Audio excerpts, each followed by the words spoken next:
Got a Yeah, I pencil? need one of those too. I didn't bring one down. I'm the classic example of a carpenter turned into a business person, and there's a certain awkwardness in that and certainly a learning curve, but I'm trying to catch up as well as I can. I started out as an employee working as a carpenter, and then after the Hartwood apprenticeship, I started working on my own, quite literally just myself for a long, long time. And then as the projects grew, I started bringing in a larger team of people, and I have a pretty great small crew right now of carpenters working with me. I'll certainly admit that I floundered around in business for a long time, like a lot of carpenter turned business people. It's not something you can just pick up, or at least I couldn't pick it up that quickly.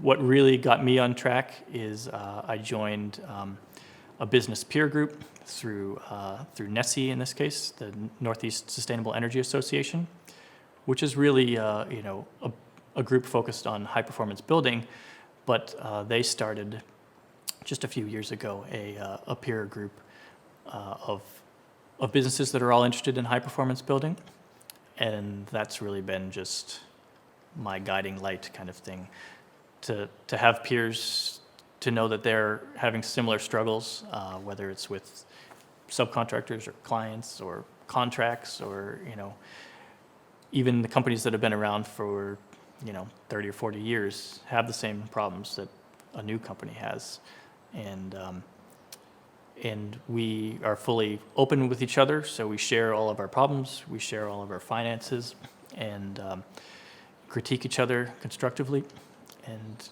all with the interest in having all of us have a better business. One thing that makes my NESEA peer group a little bit different than typical peer groups is that it's not purely profit driven. That's certainly important, and if we're not making profit, we really can't do much of anything. We're not going to survive. But it's what they call the triple bottom line, so it's profit, people, and planet. And so the people might encompass your employees, the clients, the community at large, and the planet is just thinking about the bigger picture, the materials that we use, the energy that the home might consume, and measuring and figuring out those kinds of things, thinking about them, and not just the money.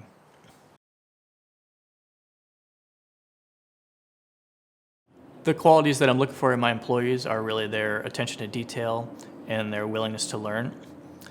I can teach them the skills, and they have great skills, but it's those more intangible aspects that are really key to the work that we do, that they care about the work that they do.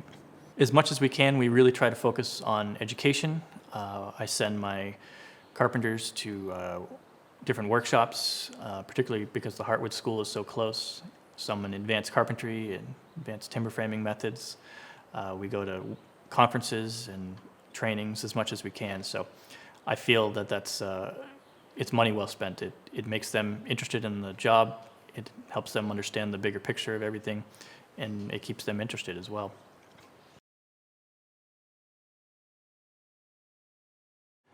Besides all of the continuing education that we do with the employees, I also really try to bring them into discussions on the business side of things.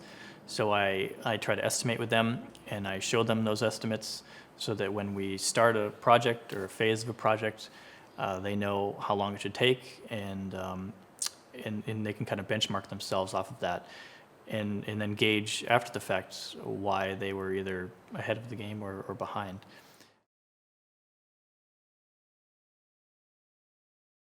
What I'm really working on in the business are developing systems within the business so that it runs smoothly, so that I can pick up and go on vacation for 3 weeks, and the jobs run smoothly, and everything's happening as it should be. It's a pretty difficult thing to pull off, but it needs to be done.